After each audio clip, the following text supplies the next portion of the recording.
नमस्कार मित्रांनो, श्री स्वामी समर्थ।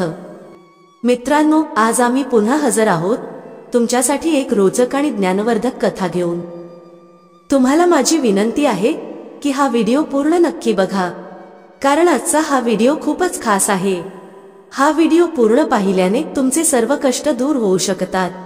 जर तुम्ही हा व्हिडिओ शेवटपर्यंत पाहिलात तर तुमचे सर्व दुःख, सर्व वेदना मुळापासून संपुष्टात येतील। मित्रांनो, कारण आजचा हा व्हिडिओ पितृपक्षावर आहे। जसं की आपल्या सर्वांना माहित आहे की आपल्या पितरांचे आशीर्वाद आपल्यासाठी खूप गरजेचे आहेत। त्यांच्या आशीर्वादाशिवाय आपण काहीही करू शकत नाही, आपण फुलू फळू शकत नाही। म्हणूनच आपण आपल्या पितरांना नेहमी प्रसन्न ठेवायला हवं, ज्यामुळे ते आपल्यावर त्यांचे आशीर्वाद कायम ठेवतील आणि आपल्या घरात सुख आणि संपत्ती टिकून राहील। पितरांना खुश करण्याची सर्वात चांगली संधी असते पितृपक्षाचा महिना। या महिन्यात तुम्ही आपल्या पूर्वजांसाठी तर्पण करून, ब्राह्मणांना भोजन घालून आणि दान देऊन पितरांचे आशीर्वाद मिळवू शकता। आपले पितर कधीही आपल्याला दुःखी पाहू इच्छित नाहीत आणि ना ते कधीच हे इच्छितात की आपण कुठल्या त्रासात राहावं। ते नेहमीच हेच इच्छितात की आपल्यासोबत सगळं मंगल होवो, आणि म्हणूनच त्यांच्यासाठी थोडं काही केलं तरी ते तृप्त होतात। ही गोष्ट आपण सर्वजण जाणतो की पितृपक्षाच्या महिन्यात आपल्याला गाय, कुत्रा आणि कावळा यांना अन्न द्यायला हवं। म्हणूनच आज आम्ही तुमच्यासाठी एक अशी कथा घेऊन आलो आहोत ज्यात एक कावळा पितृपक्षाची कथा आणि त्याचं महत्त्व सांगतो। तर चला मित्रांनो, सुरू करूया पितृपक्षाची कथा। ही कथा तुम्हाला पितृपक्षाच्या महिन्यात नित्य ऐकायला हवी। या कथेचं फक्त श्रवण केल्यानं सुद्धा सर्व कष्ट दूर होतात। पितृपक्ष 16 दिवसांचेच का असतात? त्यापेक्षा जास्त किंवा कमी का नसतात? तर याबद्दलची सर्वात प्रचलित कथा आहे ती महाभारत काळाशी संबंधित आहे। सर्व कथांचा निष्कर्ष याच गोष्टीवर येतो की जीवनात दान करण्याचं किती महत्त्व आहे। कितीही मोठा पापी का असेना, परंतु आपल्या पापांचं प्रायश्चित्त करून आणि दान देऊन, आणि दानात अन्नदान सर्वात मोठं सांगितलं आहे। तर जर दान आपल्या जीवनात दिलं तर कितीही मोठं पाप असलं तरी नष्ट होऊ शकतं। आपल्या पापांचं प्रायश्चित्त करण्यासाठी देखील काही सत्कर्म सांगितले आहेत, त्यांना तुम्ही ध्यानपूर्वक ऐका। एक वेळची गोष्ट आहे, एक कावळा आणि कावळी आपल्या घरट्यात राहायचे। त्यावेळी कावळीने कावळ्याला विचारलं, हे स्वामी, पापांपासून मुक्त होण्यासाठी माणसाने काय करायला हवं? त्यावेळी कावळ्याने सांगितलं, आता मी जे सांगणार आहे ते लक्षपूर्वक ऐक कावळी। महाभारतात एक असा प्रसंग येतो ज्यात दानवीर कर्ण, ज्याने आपल्या संपूर्ण आयुष्यात दान केलं आहे आणि जो आपल्या दानवीरतेसाठीच ओळखला जातो, त्याला सगळं काही दान केल्यानंतरही चित्रगुप्ताने मोक्ष देण्यास नकार दिला होता। त्या दानवीराला, जो नेहमी आपल्या जीवनात फक्त दानच देत आला आहे, जो आपल्या दानवीरतेसाठीच ओळखला जात होता, त्याने एवढे दान केलं असलं तरीही चित्रगुप्ताने त्याला मोक्ष देण्यास नकार दिला। तेव्हा कर्णाने चित्रगुप्ताला विचारलं, मी तर माझी संपूर्ण संपत्ती दान करण्यामध्येच समर्पित केली। इतकंच नाही तर मी माझं शरीर सुरक्षित ठेवणारं कवच आणि कुंडल सुद्धा दानात दिलं। तर चित्रगुप्त, माझ्यावर हे कोणतं ऋण शिल्लक राहिलं आहे? त्यावेळी चित्रगुप्ताने त्यांना सांगितलं, हे राजन, तुम्ही ऋषी ऋण आणि देव ऋण तर चुकवलं आहे, पण तुमचं पितृऋण शिल्लक राहिलं आहे। मित्रांनो, आम्ही तुम्हाला ही माहिती देतो की तुमच्या जीवनात तुम्हाला ही 3 ऋण चुकवणं आवश्यक आहे: ऋषी ऋण, देव ऋण आणि पितृऋण। यापैकी जर एकही ऋण शिल्लक राहिलं तर त्या व्यक्तीला मोक्ष मिळू शकत नाही, आणि ही 3ही ऋण माणसाने त्याच्या जीवनकाळात चुकवणं आवश्यक आहे। तेव्हा चित्रगुप्तांनी कर्णाला सांगितलं, हे राजन, तुम्ही ही 2 ऋण तर चुकवली आहेत, पण तुमच्यावर पितृऋण शिल्लक आहे। तुम्ही तुमच्या संपूर्ण जीवनात संपत्ती आणि सोनं याचं दान केलं, पण कधीच अन्न दान केलं नाही। तुम्ही जोपर्यंत हे ऋण चुकवत नाही तोपर्यंत तुम्हाला मोक्ष मिळू शकत नाही। तुम्ही तुमच्या पितरांसाठी कधीच श्राद्ध, दान, तर्पण इत्यादी केलं नाही। तेव्हा कर्णाने चित्रगुप्तांना सांगितलं की त्यांना हे माहीत नव्हतं की त्यांचे पूर्वज कोण होते, म्हणून ते कधीच त्यांना काही दान देऊ शकले नाहीत। तेव्हा चित्रगुप्तांनी त्यांना त्यांची चूक सुधारण्याची संधी दिली आणि 16 दिवसांसाठी त्यांना पृथ्वीवर परत पाठवलं जिथे त्यांनी आपल्या पूर्वजांचा स्मरण करत त्यांना आहारदान केलं, त्यांचं तर्पण केलं. आणि या 16 दिवसांच्या कालावधीला पितृपक्ष असं म्हटलं गेलं. याच कारणास्तव संपूर्ण वर्षभरात फक्त या 16 दिवसांत आपल्या पूर्वजांचे, पितरांचे स्मरण करत त्यांच्या नावाने पिंडदान, तर्पण, अन्नदान केलं जातं. सामान्यत अमावास्येचा दिवसही पितरांसाठी समर्पित असतो, परंतु विशेषतः असं मानलं जातं की या 16 दिवसातच पितरांच्या नावाने दान, पुण्य इत्यादी केलं तर यमलोकात, नरक लोकात किंवा स्वर्ग लोकात कुठेही पितरांच्या आत्म्याला मोक्ष मिळतो. तेव्हा कावळी म्हणते, धन्यवाद स्वामी, तुम्ही तर फार ज्ञानवर्धक कथा सांगितली. आतापासून मीही दान, पुण्य इत्यादी नक्की करेन. तेव्हा कावळा श्राद्ध पक्षाची आणखी एक कथा सांगतो. त्यात तो सांगतो की जोगी आणि बोगी हे 2 भाऊ होते. दोघेही वेगळे राहत होते. जोगी श्रीमंत होता आणि बोगी गरीब, पण तरीही दोघांमध्ये खूपच प्रेम होतं. जोगीच्या बायकोला धनाचा मोठा अभिमान होता, पण बोगीची बायको खूपच साधी स्वभावाची होती.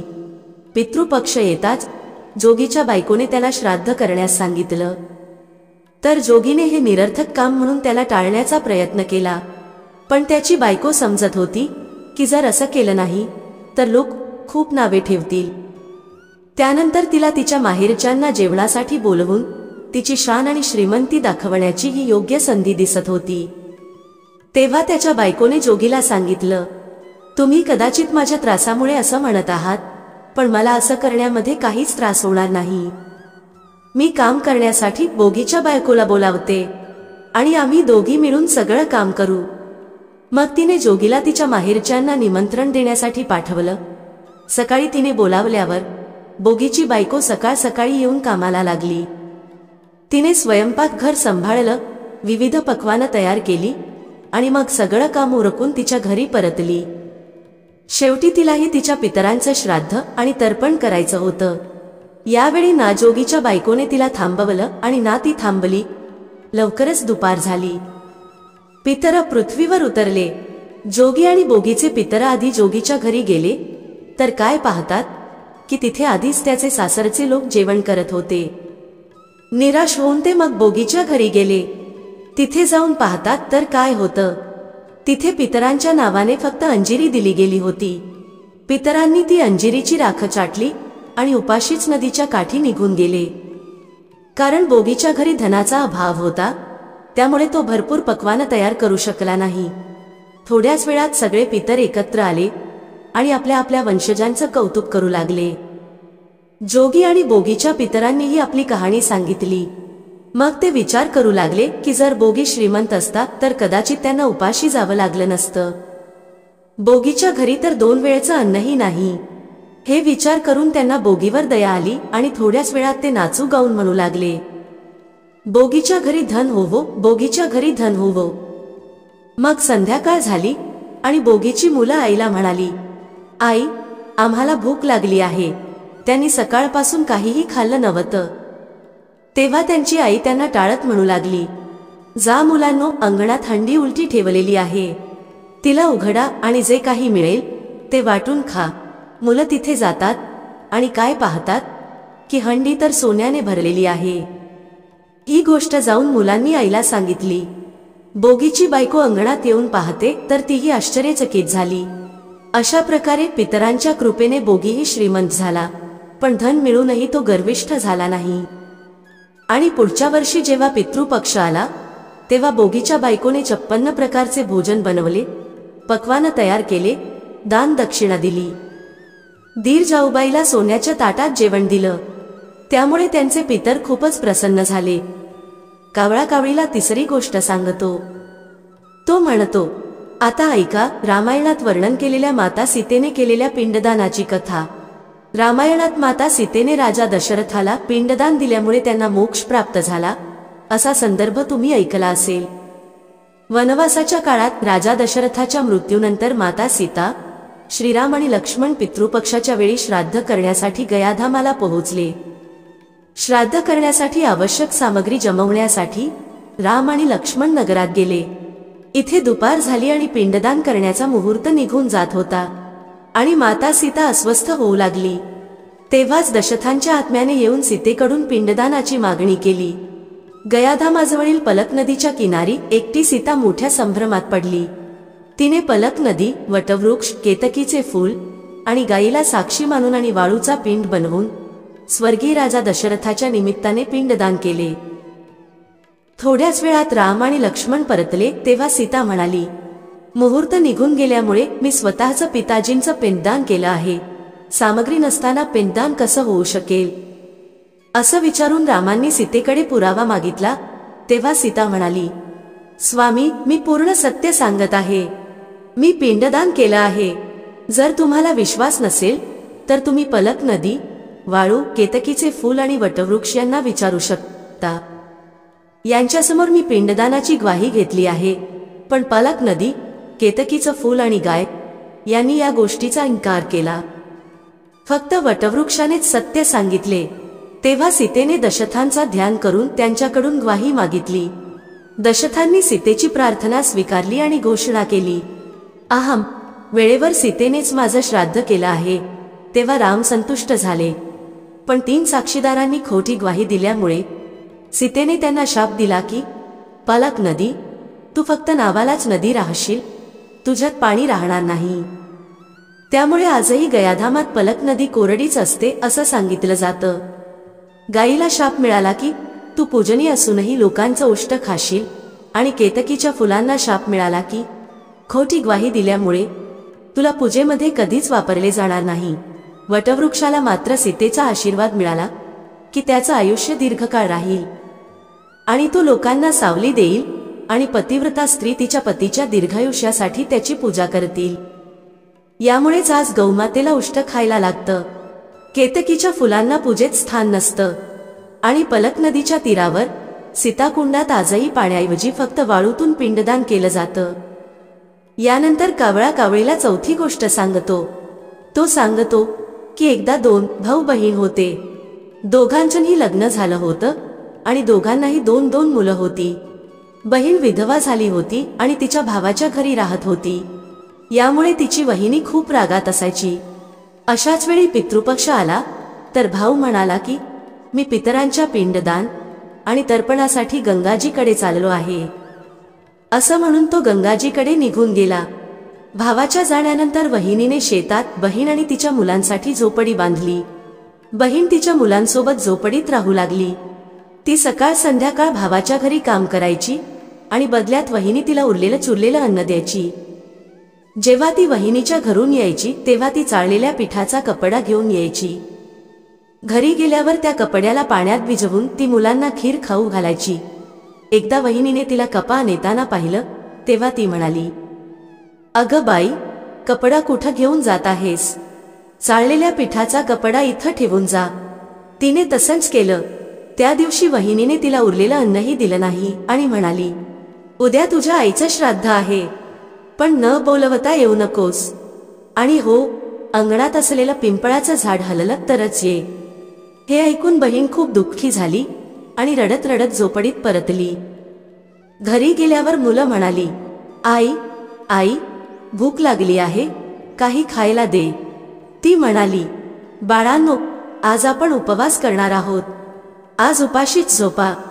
दुसऱ्या दिवशी मुलं म्हणाली, आई, मामीने सांगितलं होतं की आज नानीचं श्राद्ध आहे, तर तिथं जाऊया।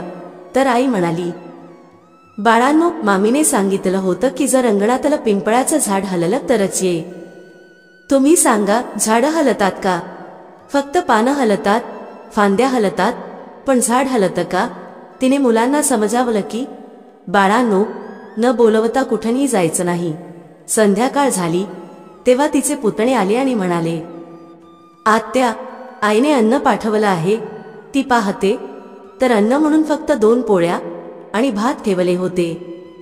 हे पाहून तिला खूप राग आला आणि तिने मुलांना सांगितलं, हे झोपडीच्या छपरावर फेकून द्या।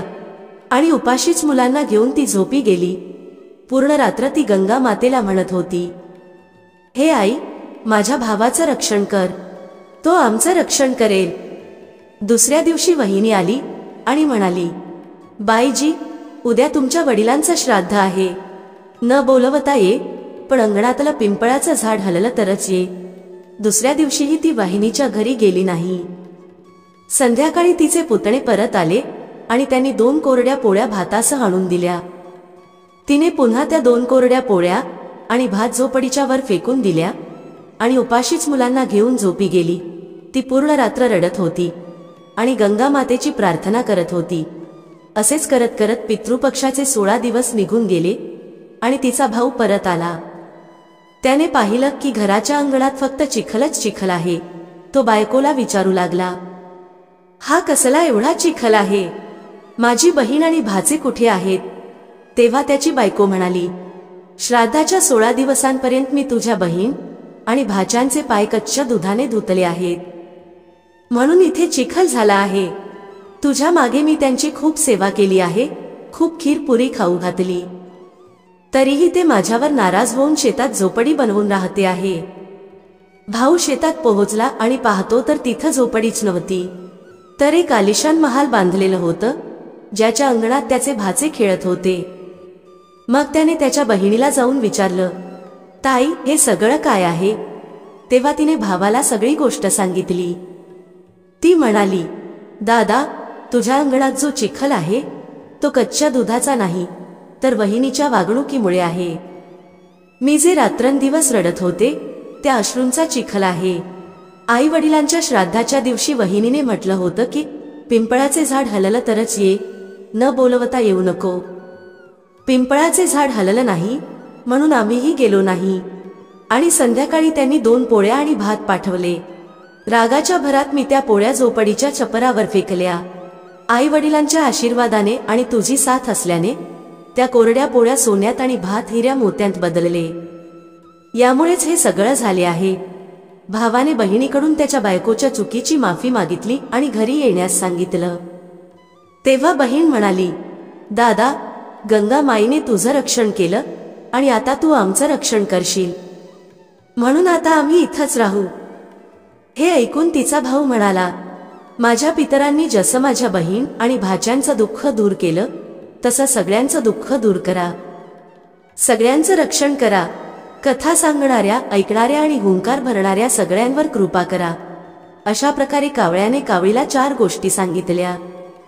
मग कावळा म्हणतो की भाद्रपद महिन्याच्या पौर्णिमेपासून ते आश्विन महिन्याच्या कृष्ण पक्षाच्या अमावस्येपर्यंतच्या 16 दिवसांना पितृपक्ष आणि श्राद्ध पक्ष म्हणतात.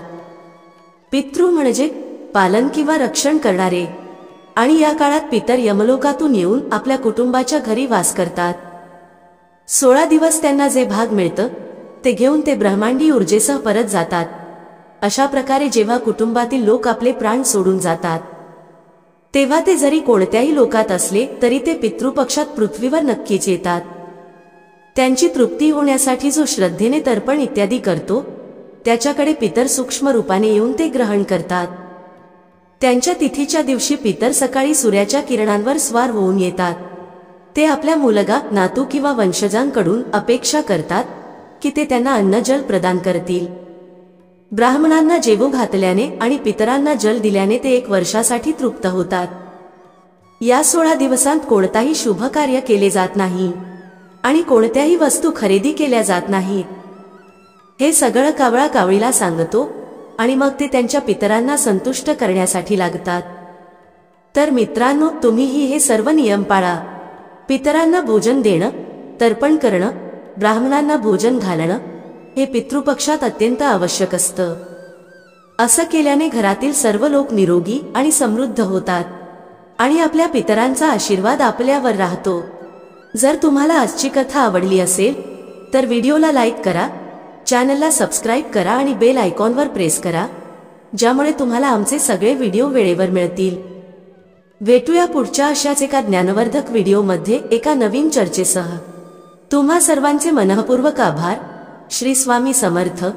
जय श्री राम, जय श्री हनुमान, जय श्री कृष्ण, जय माता लक्ष्मी.